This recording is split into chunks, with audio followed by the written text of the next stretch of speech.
안녕하세요. 책 읽는 담비입니다. 오늘은 김신혜 작가님의 에세이 가벼운 책임을 낭독해보려고 합니다. 작가님은 세상 사는데 요령이 없는 우리 같은 어른들에게 위로의 메시지를 전해주시는데요. 시간이 흘러 얼떨결에 어른이 된 우리는 책임감이라는 단어를 무겁고 버겁게 느끼며 살아갑니다. 그런데 무거운 책임감보다는 조금은 가볍게 관대함이라는 단어로 우리 마음속 짐을 덜어주고자 하는 작가님의 따뜻한 바람이 담긴 책입니다. 좋은 글이 많지만 제가 오늘 낭독할 부분은 어른이 되고 싶은 어른? 나는 사랑을 해본 적이 없다. 책임감의 다른 이름은 관대함입니다.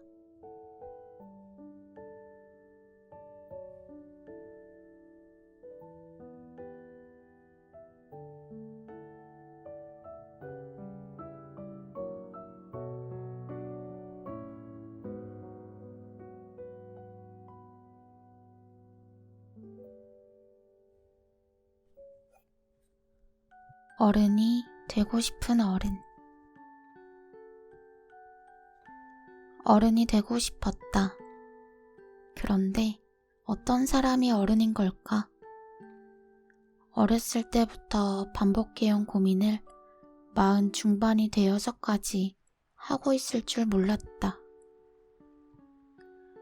어른이 덜 된 어른으로서 여전히 어른이 되고 싶다. 아니, 이제는 좀 되어야 할 것 같다. 더는 우기며 살 수 없다. 어른이라는 말은 얼핏 밖을 향하고 있는 것 같지만 내 안에서 먼저 해결되어야 하는 개념이다. 어른이란 스스로 결정하는 존재, 행동하는 존재, 좌절이나 후회 또는 실패도 감당하는 존재,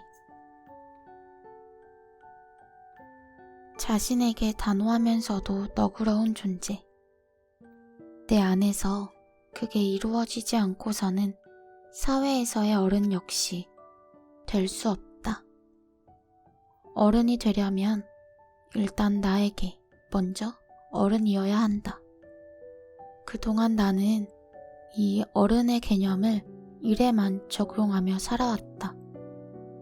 일단 직업을 갖고 돈을 벌고 주어진 일을 기한 내에 마무리하면 어른이라고 착각하며 살았다. 어른은 일하는 사람이니까 일을 잘하면 어른이 된 거라고, 돈을 벌고 밥을 굶지 않으면 어른이라고 생각했다. 아무리 꾸역꾸역 일해도 어른됨에 대한 의문과 고민은 사라지지 않았다. 주변을 둘러봐도 어른처럼 보이는 사람도 없었다.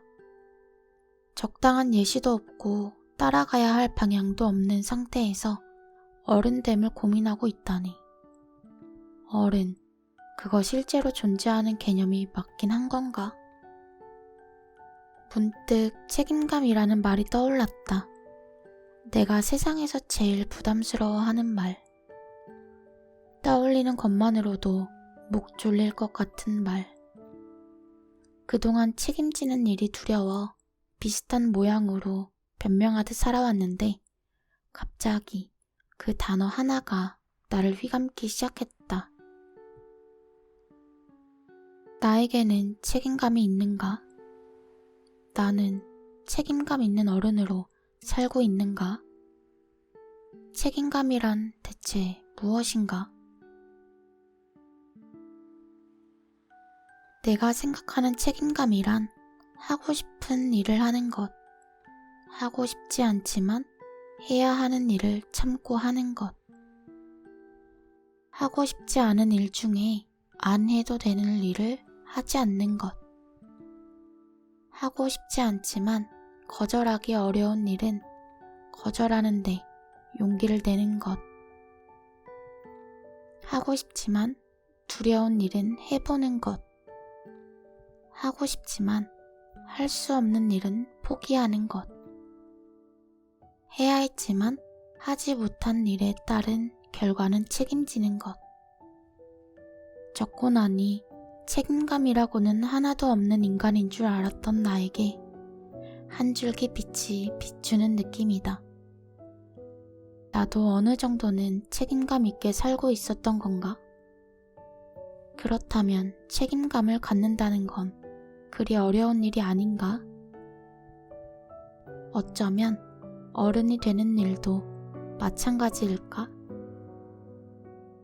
그렇다면 나 어른 한번 해볼까?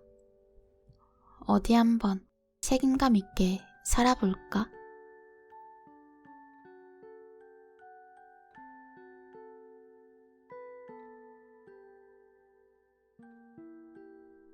나는 사랑을 해본 적이 없다. 사랑을 넉넉히 받아 매사에 구김살 없는 사람을 볼 때마다 부러웠다. 가끔은 얄미운 마음마저 들어 생각 없는 애, 뭐든 좋은 사람이라며 매도한 적도 있다. 나에겐 없는 면인데다 앞으로도 갖지 못할 장점 같아 질투가 났다. 마음속으로 부러워하면서도 그런 사람과는 좀처럼 가까워지지 않는다.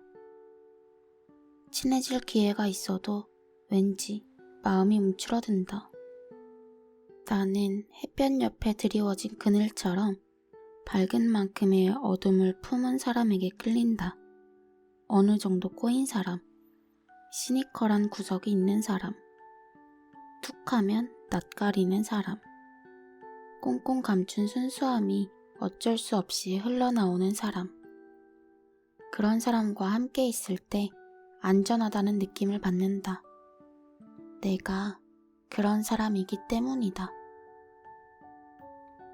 언제부터인가 달라지고 싶었다. 다정한 사람이 되고 싶었다. 거리낌 없이 사랑을 주고받는 산뜻함을 갖고 싶었다. 그런데 방법을 잘 몰라서 연습했다. 다정해지는 연습, 사랑을 주고받는 연습을 했다. 연애야말로 그걸 충분히 연습할 기회라고 생각했지만 아니었던 것 같다. 연애하는 동안에는 마치 애인이라는 역할극을 하는 기분이었다. 연기도 잘 못하고 자주 덜컹거렸다. 푸콩과 적응하는 과정에서도 충분히 사랑을 주지 못했다. 잘해주는 것에만 포커스를 맞춰 하루에 4~5번씩 산책하고 간식을 종류별로 챙겨줄 줄만 알았지 진정한 교감이 뭔지는 알지 못했다. 과도한 산책 탓인지 초저녁만 돼도 골아떨어지고 다음날 아침에 일어나자마자 오늘의 임무들을 헤아리며 한숨을 삼켰을 뿐이다. 푸콩이 집으로 오고 나서 3개월 동안 단 한 자도 쓰지 못했다. 작업방에는 아예 들어가지도 않았고 24시간 푸콩을 주시하면서 움직임을 살피고 숨소리에 귀 기울였다. 그 과정에서 푸콩의 습관이나 특징을 발견하기도 했지만 그게 사랑은 아니었던 것 같다. 나는 푸콩이를 사랑하고 싶어. 그런데 어떻게 하면 돼? 어떻게 하면 우리 둘은 서로 사랑할 수 있어? 매일 밤 그 생각을 하면서 잠을 청했다. 좀처럼 가까워지지 않는 둘 사이를 느끼던 어느 날 문득 의문이 들었다. 푸콩은 이런 내 행동이 기분 좋을까? 나는 푸콩을 이렇게 대하면서 만족을 느끼나? 이런 일상을 평생 지속할 수 있을까? 다 아닌 것 같았다. 또 다른 역할극에 되지도 않는 시간과 노력을 들이고 있는 느낌이었다. 역할극 마니아야 뭐야 속으로 버럭하게 됐다. 아직 사랑하지 않으면서 사랑하는 척 하지마. 연기하지마. 무리 좀 하지마. 아무리 좋은 책을 읽고 유명한 훈련 강의를 들어도 그 자료가 푸콩을 사랑하는 마음을 심어줄 수는 없다. 좋은 옷과 간식, 장난감, 비싼 사료가 푸콩을 사랑하는 마음의 징표가 될 수 없었다. 따지고 보면 그 모든 건 나를 위한 게 아니었던가? 푸콩이 나를 더 따르게 하기 위한 전략, 내 말을 잘 듣고 그대로 움직여주기를 바라는 욕심, 내 노력을 푸콩의 변화와 아프지 않은 몸으로 보상받고 싶은 심리. 아, 이건 내가 몹시 진저리 치던 건데. 내가 널 키우느라 얼마나 고생했는데. 양육자들이 불쑥 내뱉는 이 말을 들을 때마다 마음이 차게 식는다. 세상에 태어나고 싶어서 태어난 사람은 아무도 없다. 탄생은 선택이나 의지가 아닌 운명이다. 아이는 어느 날 문득 세상의 일원이 되어 하루하루 제 몫을 하는 인간으로 커간다. 힘들어도 괴로워도 죽을 수는 없으니까 살기 위해 애쓴다. 따지고 보면 모든 생명이 그렇지 않나? 개도 그렇다. 개는 사람의 욕망에 의해 세상에 나와 인간의 가족이 된다. 푸콩 역시 그렇게 살다 어느 날 가족에게 버려졌고 또 다른 가족인 나를 만났다. 그런데 내가 그동안 싸늘한 눈으로 바라보던 양육자들과 내가 뭐가 다른가? 내가 너 때문에 얼마나 고생하는데 말을 안 들어? 이렇게 부족함 없이 다 해주는데 뭐가 불만인 거야? 푸콩은 나와 가족이 되기를 선택한 적이 없는데 푸콩을 사랑하고 싶다고 생각만 했을 뿐 사랑할 줄 몰랐다. 이제껏 그랬던 것처럼 꾸역꾸역 노력하고 그 대가로 사랑을 얻을 수 있을 거라 믿었다. 하지만 어쩔 수 없는 노력 덕후인 나는 이제껏 해오던 것과는 다른 노력을 해보기로 하는데 그건 푸콩에게 마음에서 우러나오는 사랑의 말을 건네는 거였다. 푸콩을 쓰다듬고 마사지를 하면서 말을 거는 일부터 시작했다. 푸콩아, 사랑해. 나한테 와줘서 고마워.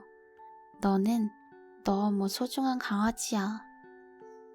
안 하던 짓을 하려니 입이 떨어지지 않아 일부러 발음을 뭉개고 자꾸 닭살이 돋으며 몸이 경직되었다. 마음에도 없는 말을 할 때 사람의 신체에는 변화가 찾아온다. 대체 뭐 하는 짓인가? 나는 드디어 미쳐가는가? 그런데 웃긴 것이 내가 그럴 때면 푸콩은 가만히 있는다는 거였다. 어색한 표정을 짓거나 가끔 혀를 날름거리면서도 다른 데로 도망가거나 몸을 쑥 빼며 피하지 않았다.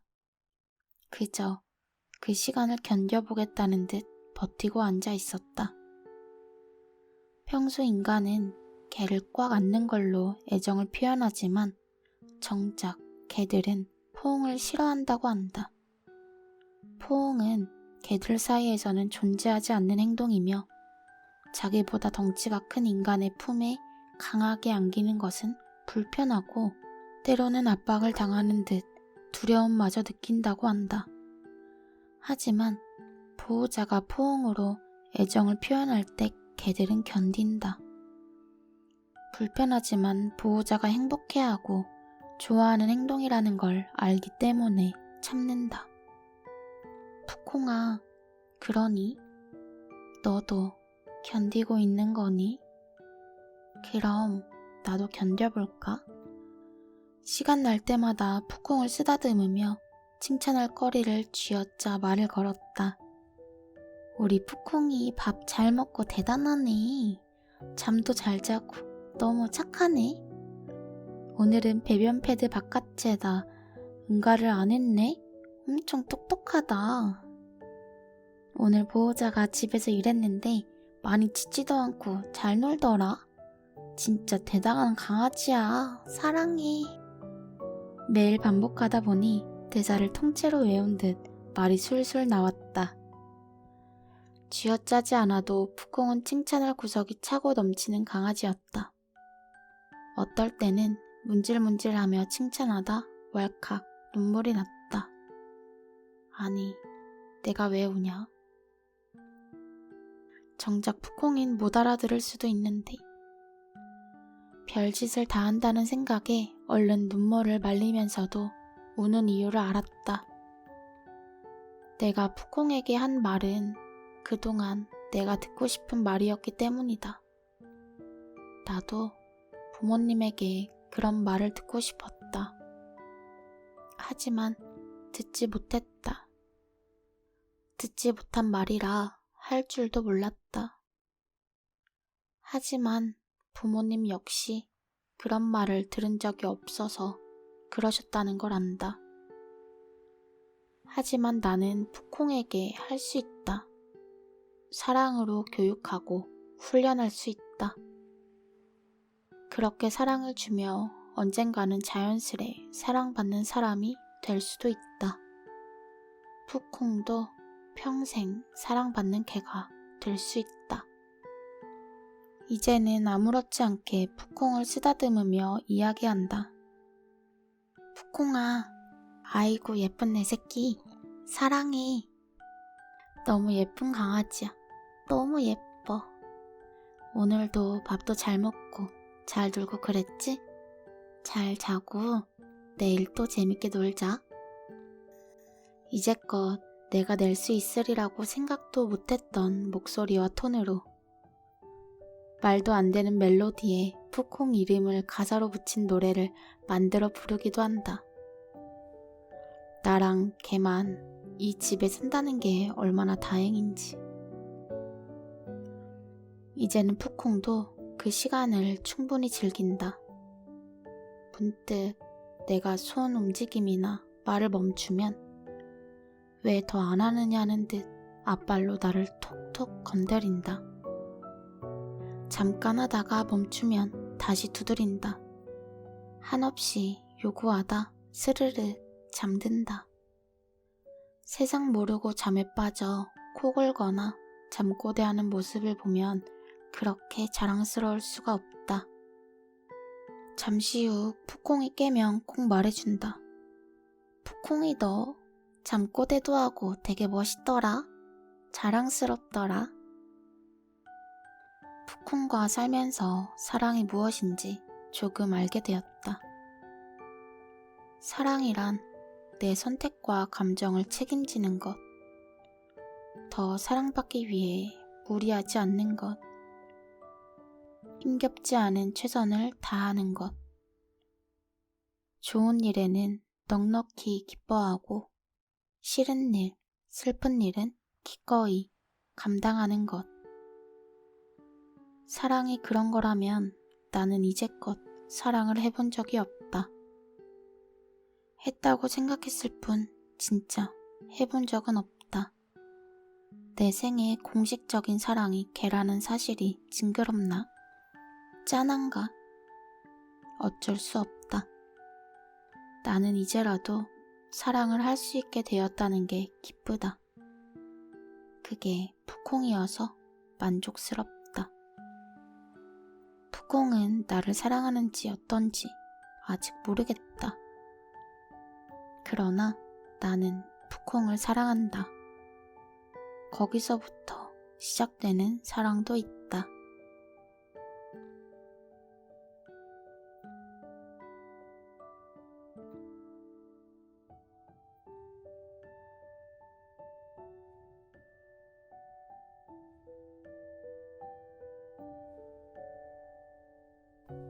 늘 그렇지만 김신혜 작가님의 글은 참 많은 위로가 되네요.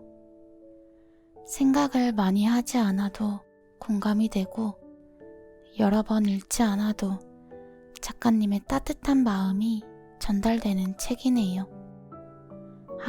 사실 에필로그 책임감의 다른 이름은 관대함도 낭독하려고 했는데 너무 졸려서 저는 그만 자야겠어요.